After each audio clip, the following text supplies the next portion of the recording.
Voltei, web amigos, e dessa vez com uma lista de promessas. Eu não sou do tipo que gosta de prometer, porque se eu prometo é que eu vou cumprir. E eu acho que a TBR é uma promessa pública. Eu não vou estar prometendo nada pra ninguém. Poxa, eu falei que eu faria isso, mas depois eu apareço no mês seguinte dizendo que eu não fiz. Então fica uma situação complicada. É assim um negócio que eu prefiro não, mas dessa vez vou estar aqui falando para vocês o que eu pretendo ler, mas provavelmente não vou no mês de setembro. Coisa boa, né? Começando pelo Kindle, provavelmente vai ser a única coisa que eu pretendo ler aqui. Pode acontecer de eu ler alguma outra coisa por aqui, talvez até seja melhor, né? Porque em teoria é mais rápido. E eu estou falando de Noites Brancas de Dostoiévski.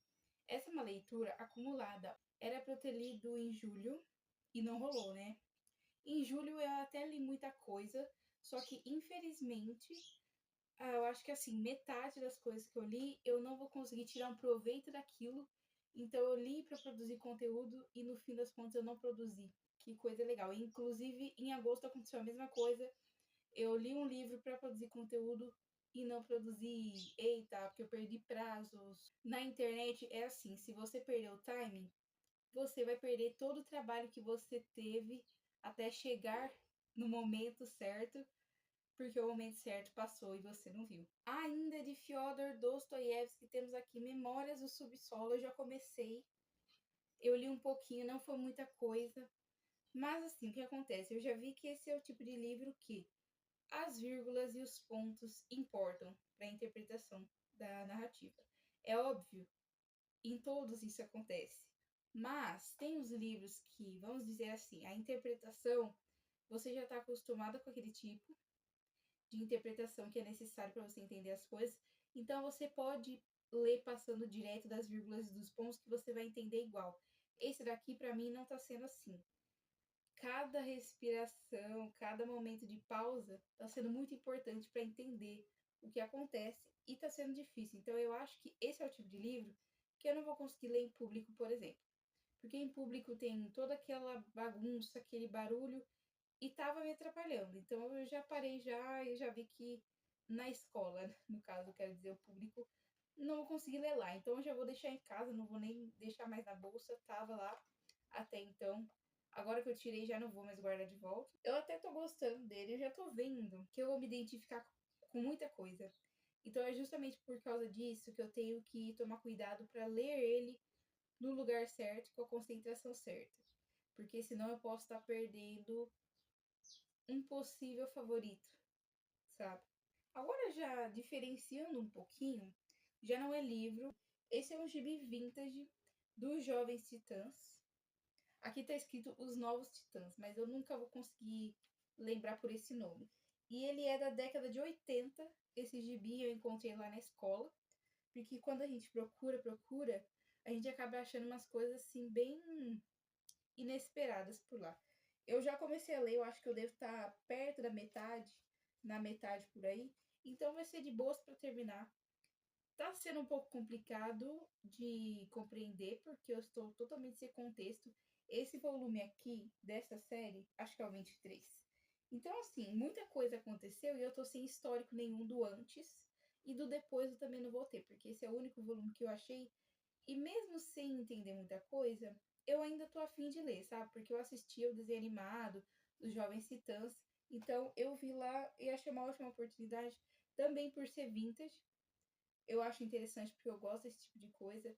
Então, quando eu abro isso daqui, é como se eu estivesse imersa na época. Então, aqui, né, vocês sabem, vocês já devem ter lido gibi, tem propagandas da época, tem coisas que são faladas aqui que não existem mais, que não são mais comercializadas. Isso é muito interessante. Então, também é uma experiência. Já que eu citei escola agora há pouco, a gente vai falar sobre uma coisa que é o exato oposto, né, de Memórias do Subsolo em relação à experiência. Esse aqui eu tô fazendo uma LC com a escola por conta do Lei SP, que é uma plataforma criada pelo governo do estado, e Vidas Secas em conjunto, a sala toda. Então não vai ser por essa edição física, vai ser pelo computador. Mas, de qualquer forma, eu tenho ela aqui e é 1000 vezes melhor para mostrar, né? Uma coisa muito legal que eu achei, inclusive hoje mesmo, por coincidência, foi o filme, a adaptação audiovisual de Vidas Secas, que, se eu não me engano, ali, a data ali era de 1960 e pouco. Gente, eu tô muito animada para ler, então eu vou focar bastante em concluir essa leitura. Apesar de ser uma LC, você não necessariamente precisa ler com o ritmo da turma. Se você quiser ler rápido, né, no seu ritmo mais cedo, você pode e não tem nenhum problema. Eu acho que eu vou deixar a leitura seguir, porque eu acredito que não vai chegar em outubro essa leitura, eu acho que ela acaba esse mês mesmo. Mas se eu ver que tá chegando o fim do mês e que ainda tá demorando para concluir, então eu vou lá e concluo nessa edição aqui. Agora a gente vai entrar em coletâneas. Essa aqui, no caso, Amora, é uma coletânea de contos da mesma autora. E vocês talvez já devam ter visto esse livro aqui no YouTube, só que com uma nova edição. Essa daqui é a edição antiga, que eu acho bonita também, tanto quanto a nova. Eu não sei dizer qual eu prefiro. Eu vou ler nessa daqui e eu não tô lendo por ser uma coletânea, né? Você não é necessariamente dependente de ler em ordem cronológica, em ordem aqui das páginas, né? De como está disposto aqui a edição. Você pode ir pulando, você pode ir indo um conto lá na frente, um conto no começo, e é isso que eu estou fazendo, né? Eu li os contos mais curtos que estão aqui pro final, já li todos, e eu comecei alguns. Acho que o que eu comecei dos contos maiores foi um que eu já tinha lido um pedaço, porque apareceu numa prova que a gente fez, eu acho, da escola, algo do tipo. Então, como eu já tinha começado, por que não terminar, né? Aí eu acho que depois disso eu comecei a ler na ordem mesmo. Eu até pretendo fazer um vídeo específico para ele, comentando conto por conto o que eu achei. Óbvio que, como são vários, eu não vou me estender, tá? Mas eu acho interessante comentar um de cada, porque eu descobri que eu gosto até de ler livros que trazem vários contos nele e achei interessante. Com a escola, a gente fez uma LC de Olhos d'Água, que é exatamente isso que acontece, é uma coletânea de contos num livro só. A segunda coletânea que eu vou ler, pretendo, né? É de poemas, nesse caso aqui, do Walt Whitman, e se chama Folhas de Relva. Eu pretendo, sim, fazer um conteúdo sobre, mas aqui não vou dar muitos detalhes, para não sair prometendo, né? Essa edição aqui, ela é da Martin Claret, ela se chama Série Ouro, e eu tenho vários livros desse daqui, e eles encaixam perfeitamente na minha estante que tá aqui atrás, porque ela é uma estante com nichos baixos, né, pequenininhos, então é difícil de achar um livro que tenha o comprimento suficiente para encaixar ali. Sendo sincero, eu não sei o que esperar, eu só sei que ele é um lacre, o Walt Whitman, porque tem booktuber que eu assisto, que eu confio na opinião da pessoa. Eu acho a opinião, assim, bem assertiva, no sentido de que os gostos podem ser parecidos. Outra coisa que eu também sei e é muito relevante é que o Walt Whitman é um dos autores mais importantes de poema nos Estados Unidos. Quem sabe eu consigo falar sobre isso para vocês, né? Agora a gente entra na parte mais crítica, né? A situação mais complicada e mais urgente. Tem situações urgentes? Tem. Mas essa daqui eu acho que é a principal, porque eu não sei se vocês vão lembrar, mas há quase um ano atrás, eu vou deixar aqui nos cards, eu fiz um vídeo sobre 18 livros para ler antes dos 18 anos e simplesmente eu coloquei todos os livros que estão presentes no box da Clarice Lispector. Eu tenho esse box? Não. Terei esse box? Não. Não no futuro próximo. É óbvio que eu pretendo ter. Gente, por favor, Roku, não tira de linha nunca. Pelo amor de quem vocês quiserem. Nunca façam isso, porque seria uma tragédia para mim. Porque eu imagino que vai demorar, sei lá, uns 10 anos pra eu conseguir aquele box. Então, assim, vai estar bem longe dos 18, né? Eu resolvi ler os livros que eu tenho acesso em biblioteca e um que eu já tenho porque eu comprei. Em resumo, eu tenho acesso à metade da lista, ou seja, 9 livros, 3 deles estão aqui. Não são os únicos que faltam, só para deixar claro, porém alguns estão na biblioteca, então não tô com eles no momento. Em ordem de pilha aqui, que não tem muita diferença, temos aqui A Legião Estrangeira, que eu já comecei a ler e provavelmente eu vou ter que reler. Eu acho que eu li até a metade mais ou menos aqui, como vocês podem ver. Provavelmente vou ter que reler, porque isso já faz muito tempo e eu não sei por que eu parei e nunca mais voltei. Em sequência temos A Bela e a Fera, que ele é curtinho, então eu acho que não vai dar tanto trabalho assim. O Lustre, e eu tô muito animada para ler esse livro. Eu sinto muito que eu vou gostar. Só que eu já comecei várias vezes e eu paro justamente pelo medo. Porque eu sinto que eu vou gostar, só que o medo é e se não acontecer? Porque eu tô com muita expectativa. Então pode ser que não dê certo, sabe? Essa expectativa toda que eu tô criando. E apesar de que eu já li muita coisa, e esse livro aqui eu vou falar a verdade. Ele não é tão simples assim de ler. Ele não é enorme, mas mesmo assim, ele não é tão simples de ler. Clarice, né? Clarice não é tão simples. No geral, não precisa explicar muito. Acho que vocês já ouviram falar. Então, apesar de que eu acho que eu devo ter lido a metade ou perto disso, eu vou ler desde o começo. Bom, esse exemplar aqui é a edição de todos os livros que estão presentes no box, tá?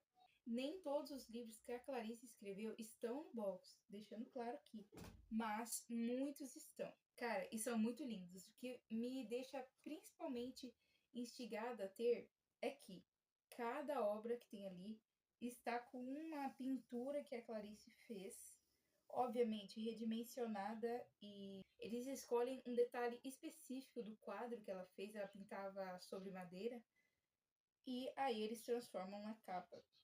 Fora isso, também as fotos aqui.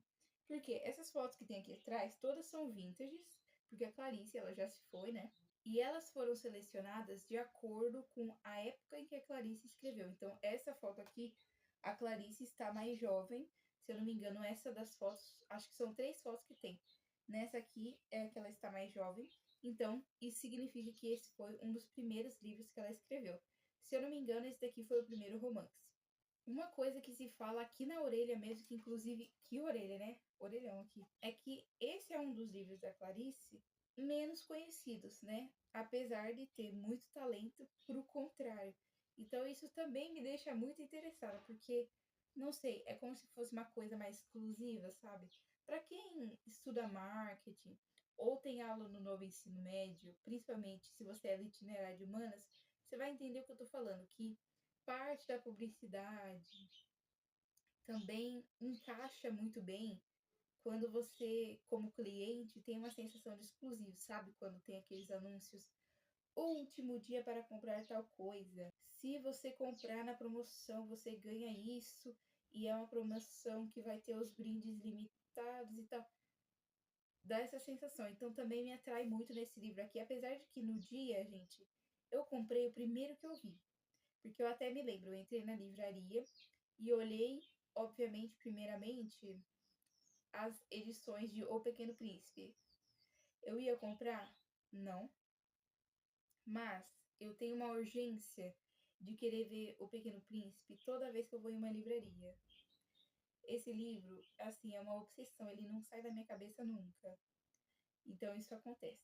Mas, de repente, eu olhei assim de relance para alguns cantos e vi que tinha livro da Clarice Lispector. Esse foi o primeiro que eu peguei na mão. Eu acho que eu até cheguei a pegar outro e dar uma olhada ali, mas eu acho que ele era mais curto.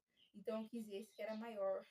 Porque, não sei, eu acho melhor pegar um livro maior quando é o autor que você tá muito animado para ler, sabe? Porque aí você passa mais tempo com ele. Que coisa, né, gente? Passando muito tempo com a Clarice.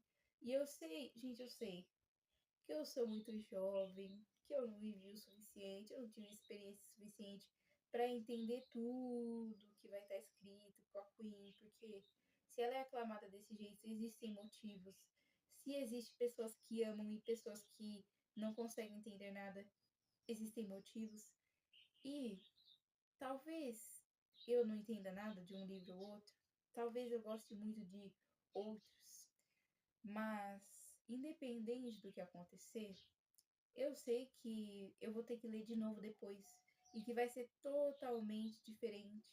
E eu acho que essa é a graça, porque eu vou estar entrando na vida adulta agora e depois eu acho que só vai melhorar a relação com essa escrita aqui. Nossa, me dediquei toda para a Queen. Depois dessa, eu acho que eu já posso me despedir.